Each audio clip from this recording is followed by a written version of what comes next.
In a previous video, I talked briefly about the possible causes of the arm pain, tingling, or numbness, which is very common. And a lot of people go on living and not knowing what to do, especially if they see their primary doctor and the primary can't figure that out, and they do x-rays and they don't see anything. Of course, x-rays doesn't show anything when it comes to soft tissue, only if there's arthritis, so wear and tear, degeneration, and you can deduce from that okay, maybe that's compressing on a nerve.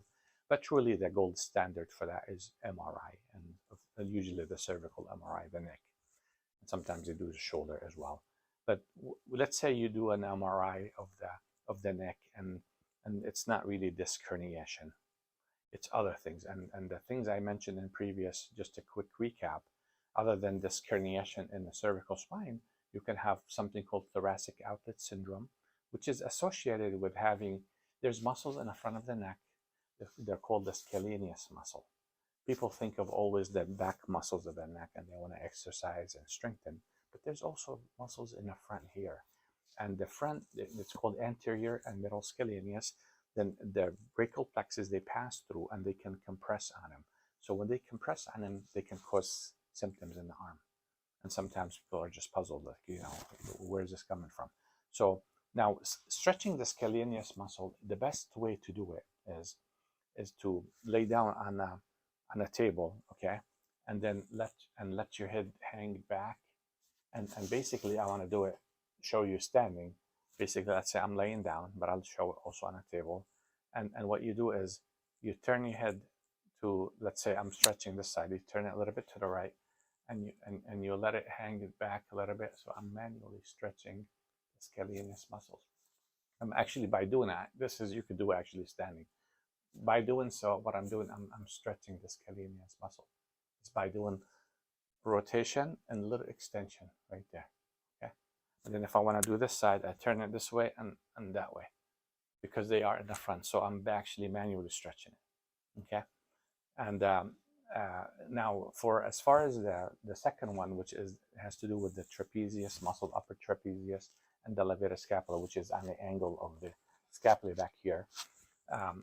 I've done, again, there's previous videos that show some of these exercises, but I will repeat them here so that way it's all summarized for you. And basically you want to stretch out the trapezius and the levator scapula. And the way you do that is, it's better probably sitting down like this. And let's say I want to stretch this muscle here. What I do is I turn my head away from it, and then I grab this arm. This arm, I can either sit on it, or some people put it behind their back, or just keep it down. You can keep it dangling, that's fine. So I turn it to the side, and let's say it stops here. You grab this arm and you put a little bit of weight. Just take out the slack, very gentle. Don't pull hard, don't jerk it or snap it. Let's say just move. If it releases on its own, that's fine. But let's say it stops here, just hold it. You can take deep breaths in and breathe out a couple of times, and then that helps fatigue the muscle and relax it. Then you take out the slack and you will feel it. And you just hold it another 10 seconds, okay? Breathe in and breathe out a couple of times. But I'm just doing it once, but you could do it twice, and then pull it down a little bit more. And then what I want you to do, even though let's say this is the side that's affected, you want to always do both sides, because you don't want to overstretch one side and then the muscles become imbalanced and they can create other problems. So then you do the other side, okay? So I take my head to the side here, and I pull on with my head, and I bring it down, hold it for 10 seconds, okay? Take deep breaths in and breathe all the way out. Do it a couple of times, take out the slack and hold it. So you repeat each side maybe 3 times, okay? That's about 30 seconds, 10 seconds for each one, okay? So that will cover what we call the upper trapezius, that muscle right here, which is commonly tight with a lot of people. Now the next muscle is called the levator scapula, which is really, it's like right below it, and it goes from the angle of the scapula and it goes all the way up to the neck. As a matter of fact, these stretches will not only help take the pressure off those nerves that are going down your leg, but it'll make your neck and upper back feel better. And the way you do this one is you bend your head forward, okay, and you and actually go forward, and then you go to the side, and let's say I'm stretching this side, and then with this arm I grab my head and I go diagonally that way. I go down this way. And it's better, of course, make sure you're sitting evenly. your back supported. So I'm going to do it properly. If you want to come right over there and videotape me from there, probably be better. So again, I'm going to start again. So I'm down and going side, and I pull down that way. Again, take out the slack, hold it for 10 seconds, and then take out the slack, breathe in, breathe out, hold it 10 seconds, and take out the slack. You do it two to 3 times, maybe 3 is better. Then you come back to neutral. Now we want to do the other side. Again, you look down, and then you take it to the side, and then I pull down, and as if I'm going down to the opposite knee, okay? Or to the same side knee that I'm pulling toward, right? This arm, again, could be just hanging down. You can put it underneath. You can put it behind your back. There's different techniques, but I just leave it hanging. So we're doing down, and we hold it 10 seconds. Every 10 seconds, I pull down, okay? 10 seconds and pull down three times. All right. So those two muscles, when they're stretched, they'll take the pressure that could be compressing those nerves we talked about, the brachial plexus, that's causing the pain. Okay. You'll be relaxing your neck and back. These are wonderful exercises, But so they're for many different causes, but certainly because we're talking about pain in your arm, these are specifically designed for them. Okay. Now the third one is the infraspinatus muscle, which is one of the rotator cuff muscle. Okay. Now this one is it's a little bit difficult to isolate it specifically, but I'm going to show you the different techniques, which is it's going to involve other muscles as we're doing it. Um, but before we go specifically to that muscle, I want to also review with you that it's very important to do the shoulder shrugs, okay, to break the scar tissue that's up there, okay. You could do these before the stretches or after. That's fine. If you want to do them before, that works well too. So you do maybe 10 times. You roll them back as far as you can and go slow, and this is what it looks like sideways, right? Okay, so you move that way, and then after 10 times you roll it forward. Okay, now what are we doing here exactly? We're relaxing. So you do 10 times of those. Let me make, while I'm talking, I'll do them so that way you don't, so you can do them as I'm as you're watching this video. So the reason why you do these is because you want to break the scar tissue, the tension. There's a lot of muscles involved in here, so it's more than these two muscles. There's other muscles that are coming. I don't want to complicate it, but you're breaking up all the tension between the shoulder girdle, the muscles that support the shoulder onto the back, okay, and then also the lower neck and shoulder muscles as well, okay. So, and then another one, what you could do is actually you can go lift straight up, hold it for like 5 seconds and down. Lift up, hold it 5 seconds and down. Okay. And you can repeat this 7 to 10 times. So again, to summarize, so we have rolling the shoulders back and rolling forward and straight up and down. Okay. Another exercise that's very important for the shoulders and for the arm is what you do is you put your arm forward like this. Okay. And what you do is you extend and you hold it for like 5 seconds and back. So you extend and back, okay? Extend, like reach forward, and you can feel the shoulder going forward and back, okay? Yes, you could do it like a few seconds. It doesn't have to be 5 seconds, just go forward and back, okay? And I also make sure, you do both sides. You always want to do both sides, right? Because to keep it balanced. So again, forward and back, forward and back, forward and back. Okay? Just to make it more for simplicity, let's say we do 7 times with these exercises. Okay? The next one, similar, but now you go with an angle 45 degrees. Okay? Okay, so first one was flat, straight, perpendicular with the ground. Next one is 45 degrees.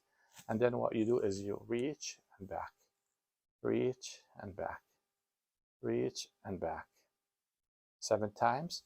You switch arms, again, not parallel. You go 45 and you do the same thing on this side, okay? And you reach forward and back. You reach forward and back. What we're trying to do is we're trying to break up the tension, the scar tissue that could be also holding your scapula and not allowing it to move. So there's other encroachment area. It could be also, you're stretching these muscles, but then the scapula is so stiff because you got inflamed, other muscle spasm involved that's locking it in there, not allowing you to move it freely, because when you move your arm, the scapula has to swing. So this will improve. These exercises also are great for shoulder, and later I'll talk about tennis elbow and other things with the arms that, other than just the pain in your arm and tingling, they're wonderful for that too. So you do those, okay, and so these are stretches, and now there's strengthening exercises, okay. Now, strengthening exercises, you could use simple dumbbells, okay? I recommend get light dumbbells. This is 5 pounds, but you can get 1 pound, 2 pound, depends on your strength, okay? Certainly you want something that you're able to do about 7 to 10 easily, like 2 sets of them. And start maybe with 1 or 2 pound and work your way to maybe a little bit lighter. If it's too light for you, you could do, more weight. So what you could do is you could use the weight and you do the shoulder shrug. So now you're doing resistance. So now you're actually strengthening these. Not only the first ones were breaking the tension, restoring mobility, but now I'm actually putting some resistance. So now I'm strengthening. So I can do 7 to 10 times back, and then I could do also forward, 7 to 10 times forward. Okay, same thing. And then I did it, right away, but take your time and take deep breaths, and rest in between. You don't have to do them, back to back immediately. You can take your time with that. And the next one is you go up and down. Again, I have the weights in my hand, remember, and that's serving like a resistant, again, because I want to develop strength, okay? And then the next one, what I want to do is shoulder press, and basically you put the weights next to your shoulder like this, and you go straight up and down, up and down, okay? You do a set of, again, 7 to 10, okay? That way, this one captures the basically the upper trapezius and part of the arm muscle too. But that's great for the upper back, lower neck area. Strengthen the core of that, and we'll strengthen those muscles we stretched before, okay? So again, you can do it. You can breathe in.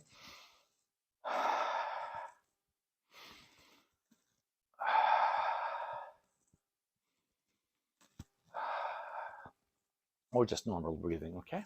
And then the last ones I want to show you, or actually there's more, there's a few of them, but I'll show you a couple more. I like to do these. I like to hold the weights and rest, rotate in and rotate out, rotate in and rotate out, what we call, pronation, supination, okay? Internal rotation, external rotation. Again, the whole goal is to try to break up the scar tissue, mobilize the shoulder in case the nerves is being entrapped around the shoulder area, upper back area, okay? So they're great exercises. And what else we can share with you? I mean, there's some more advanced ones, like we did the one you can, if you have the strength, you can try these. Just bring your arm forward, hold it for a couple of seconds and down. And then you do the other side, okay? Again, you could maybe do 7 if you can on each side. That will strengthen these muscles of the shoulder, upper back area, okay? Okay, so you could do them straight up this way, and then you can also turn your wrist this way, and you can straight up this way. Sometimes I like to do them like this, like that. Yeah. These are really good exercises. This strengthens the core of your upper back, lower neck. And when that core is strong, your neck is strong, because your neck, remember, it sits on your upper back. So these are good exercises like this. And then when I do this one, usually I go like this. You can go up, and you can, about eye level, you can go like this and alternate.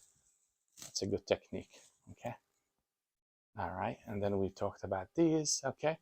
I think that's plenty. And these exercises, again, to summarize, will help after you stretch those muscles, the techniques I show you.